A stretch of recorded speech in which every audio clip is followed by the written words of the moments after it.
அதாவது தமிழ்நாடு இப்ப இருக்கிற அரசியல் சூழல்ல பார்க்கும் பொழுது, எப்படி யோசித்திருக்கணும், இனிமே எப்படி யோசிக்கணும்னு பார்க்கும் பொழுது, பாஸ்ட்ல இருந்தே பார்ப்போமே. எப்படி அப்படின்னா, பொலிட்டிக்கல் சயன்ஸ்ல யூசுவலா என்ன சொல்லுவோம்னா, பொலிட்டிக்கலி ஸ்பீக்கிங் 3 வகையான கேட்டகரிஸ் பிரிப்போம். என்ன அப்படின்னா, ட்ரெடிஷனல், கேரிஸ்மேட்டிக் அண்ட் ரேஷனல். அதாவது ஒரு காலத்துல ட்ரெடிஷ்னலா இருந்த வழி வழியா வந்த அரசியல் உண்டு. கேரிஸ்மேட்டிக் வசீகரமான அரசியல் ஒண்ணு. வசீகரத்துவத்தினாலே ஏற்பட்ட அரசியல். அல்லது அடுத்தது வந்த கேட்டகரினா ரேஷனல். அதாவது பகுத்தறிவு சிந்தனை உள்ள ரேஷனல் திங்கிங் ஹியூமன்ஸ் கடவுள் படைத்திருக்காரு இல்லையா, அது மூலமா வந்த அரசியல். ஆனா இந்த 3 அரசியலுமே என்ன பண்ணணும் அப்படின்னா, traditional, charismatic and rational. Rational thinking, அதாவது traditional thinking, charismatic thinking and rational thinking, இது 3க்குமே அடிப்படை காரணமா இருக்கக்கூடிய விஷயம் எப்படி உலகம் முழுசும் நம்ம அனலைஸ் பண்ணி பார்க்கும்பொழுது எந்த பொலிட்டிக்கல் அரீனா பொலிட்டிக்கல் ஃபவுண்டேஷன் நிலைத்திருக்கிறது, அது உருப்பட்டிருக்கு அப்படின்னு பார்க்கும்போது Norway, America, England, Germany, France, இந்த மாதிரி பல்வேறு சிறந்த நாடுகளை நம்ம கணக்கெடுத்து பார்த்தோம் அப்படின்னா அதனுடைய இன்னும் சொல்லிட்டே போன லிஸ்ட் நிறைய இருக்கு. அதனுடைய அடிப்படை, அதாவது அடித்தள ஃபவுண்டேஷன் ட்ரக்காரா அப்படின்னு சொல்லக்கூடிய இந்த traditional, charismatic and rational thinking 3 ஒன்றா இருக்கணும். ட்ரெடிஷ்னல் ஒரு காலத்தில் இருந்துச்சு, கேரிஸ்மேட்டிக் ஒரு காலத்தில் இருந்துச்சு, அடுத்தது ரேஷனல் ஒரு காலத்தில் இருக்கு அப்படின்னு பிரிக்கும் பொழுது என்ன ஆகுது அப்படின்னா, இந்த 3ம் தனித்தனியா இருக்கும் பொழுது சரியான ஆட்சியோ, நிலையான ஒரு ஆட்சியோ, நிலையான ஒரு கட்சி, நிலையான ஒரு ஃபவுண்டேஷனல் திங்கிங், ஃபவுண்டேஷனல் நேஷனாக நேஷன் பில்டிங்ல பண்ண முடியுமா அப்படின்னு பார்க்கும்பொழுது முடியறது இல்லைங்கிறது தான் இப்போ வரைக்கும் இருக்கிற நிலைமை இதுக்கு உலகம் முழுசும் இருக்கிற நிலைமைகளை பார்க்கும்பொழுது அப்படிதான் இருக்கு. அப்போ இந்த ட்ரெடிஷ்னல், கேரிஸ்மேட்டிக் அண்ட் ரேஷனல் அப்படின்னு சொல்லும்போது 3 ஒன்னா இருக்கணும் அப்படின்னு சொல்லும்போது ட்ரக்காரா அப்படின்னு நான் சொல்றேன். ஏன்னா ட்ரக்காரா ட்ரெடிஷ்னல், டிஆர்ஏ ட்ரக்காரா ட்ரெடிஷ்னல், அதாவது கேரிஸ்மேட்டிக் சிஹெச்ஏ கேரிஸ்மேட்டிக் அப்படின்னு சொல்லலாம். கே கூட யூஸ் பண்ணலாம் அதுக்கு ஸ்பெல்லிங். ஆனால் யூஸ்வலாக சிஹெச்ஏ சொல்லுவோம், கேரிஸ்மேட்டிக், சிஹெச்ஏ ஆர்ஐஎஸ்எம்ஐ அதில் சொல்லும் பொழுது கேரிஸ்மேட்டிக்னு சொல்லப்படுது. அப்படி அடுத்தது ரேஷனல் சொல்லும் பொழுது ரா, அது ட்ரக்காரான்னு சொல்லி நான் அதை ஷார்டன் பண்ணி சொல்கிறேன். ட்ரக்காராங்கிற இந்த ஒரு ஒரு பேட்டர்னை ஃபாலோ பண்ணால் 3மே நம்மக்கிட்ட எப்படி இருக்கணும் அப்படின்னா, கடவுளுடைய பிரசன்னம் இருந்தால் கண்டிப்பாக இருக்கும். அதுக்கு கிறிஸ்தவம் வேணும். கிறிஸ்தவ நாடுகளுடைய அடிப்படையில் அந்த லிஸ்ட் நான் சொன்னேன். Norway, America, England, Germany, France, இதெல்லாம் நம்ம ரஷ்யா உட்பட எல்லாமே இதனுடைய அடிப்படை தளங்கள். ஈவன் சைனா கூட இப்போ ஏன் அதிகமாக அது பேசப்படுது அப்படின்னா, அது வெறும் கம்யூனிஸ்ட் நாடாக இருந்தப்போ பேசப்படல. அதுக்கப்புறம் என்ன ஆயிடுச்சு, அதில் பேரழிவு ஏற்படுச்சு. கல்ச்சரல் ரெவல்யூஷன் சொல்லி மாசேதோங்க காலகட்டத்தில் கம்யூனிசம் பேசி பேரழிவு ஏற்பட்டுச்சு அப்படிங்கிறது நம்ம ரஷ்யாவில், வெனிசுவேலாவில், சைனாவில் பார்க்குறோம்.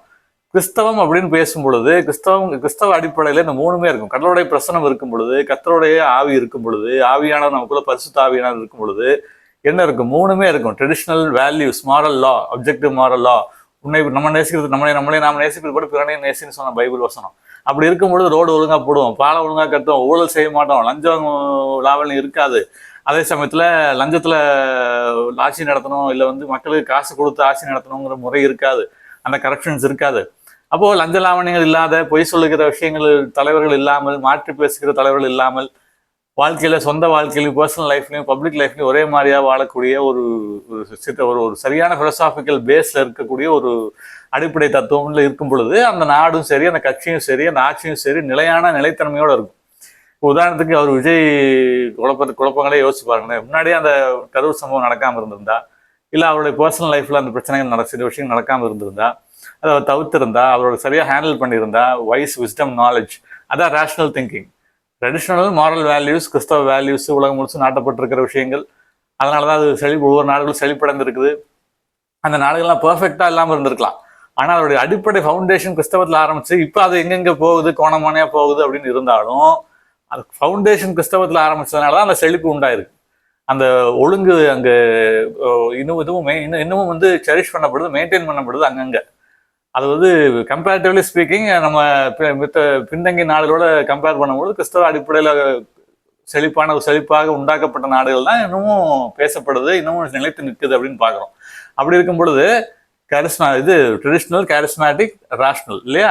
அப்போ ட்ரெடிஷ்னல் வேல்யூஸும் தேவை, கேரிஸ்மேட்டிக் அட்ராக்ஷன் இம்ப்ரெஷனும் தேவை, கடவுளுடைய பிரசனம் இருக்கும் பொழுது இதெல்லாமே கூட வந்துகிட்டே தான் இருக்கும். அப்போ என்ன ஆகும்? அடுத்தது 3வது ரேஷனல் திங்கிங், லாஜிக்கல் திங்கிங், பகுத்தறிவு, கடவுள் கொடுத்த டிசைனிங் ஸ்பிரிட், எது செய்யக்கூடாது, எது செய்யணும், அப்படி டூஸ் அண்ட் டோன்ஸ் இதெல்லாமே இருக்கும். கடவுள் பயம் இருக்கும் பொழுது, கடவுளுடைய ஞானம் அறிவு இருக்கும் பொழுது ரேஷனல் திங்கிங்ல இதெல்லாமே சரி செய்ய முடியும், அதாவது மேலும் தவறாகாமல் பார்த்து கொள்ள முடியும் அப்படிங்கிற ஒரு உணர்வுள்ள மனிதர்களாக ஒரு நாடு செழிப்படைய வேணும், வளர்ச்சி அடைய வேணும், டெவலப் ஆகணும் அப்படின்னா இந்த மூணுமே இருக்கணும்.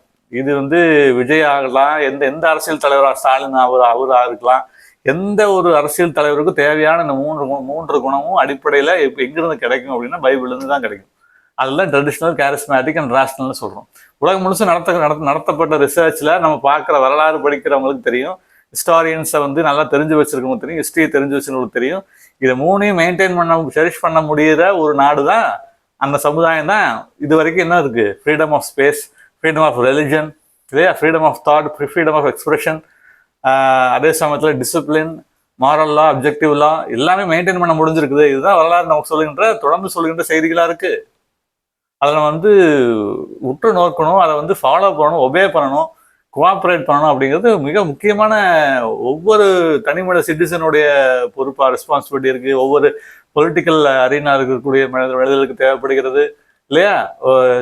இன்ஸ்டிடியூஷன்ஸுக்கு தேவைப்படுகிறது, ரிலிஜியஸ் இன்ஸ்டிடியூஷன்ஸில் தேவைப்படுகிறது, செக்குலர் இன்ஸ்டிடியூஷன்ஸில் தேவைப்படுகிறது, பொலிட்டிக்கல் அரீனால் தேவைப்படுகிறது, அகடமிக்ஸில் தேவைப்படுகிறது. இந்த மூன்றுமே ஒவ்வொரு மனிதர்களுக்குள்ளேயும் இருக்க வேண்டிய சிறப்பம்சங்களாக இருக்கணும். அப்படின்னா கடவுள் நமக்குள்ள இருக்கணும். God is love. கடவுள் இருந்தா அன்பு இருக்கும், அன்பு இருந்தா பரிசுத்தம் இருக்கும், பரிசுத்தம் இருந்தா கரப்ஷன்ல ஈடுபட வேண்டிய அவசியம் இருக்காது, அந்த ஈடுபாடு இருக்காது, அந்த நாட்டம் இருக்காது, இல்லையா? அப்ப இதெல்லாம் உற்று நோக்கக்கூடிய ஒரு அரசியல் படுத்தப்பட்ட சரியான முறையான பொலிட்டிக்கல் சயின்ஸ் அரசியல் படுத்தப்பட்ட ஒரு மக்களாக இருக்கும் பொழுதுதான் சரியான கட்சிகளை உருவாக முடியும், சரியான ஆட்சிகளை உருவாக முடியும், சரியான கவர்மெண்ட்ஸும் உருவாக்கி அதை சரியான முறையில செரிஷ் பண்ண, மெயின்டைன் பண்ண, அதை ரூல் பண்ண முடியும், இல்லையா? அதை ஆட்சி செய்ய முடியும். அப்படிங்கிறது நம்ம வரலாறுல படிக்கிற தொடர்ந்து செய்திகளாக நமக்கு கிடைக்கக்கூடிய பொக்கிஷங்களாக இருக்கு.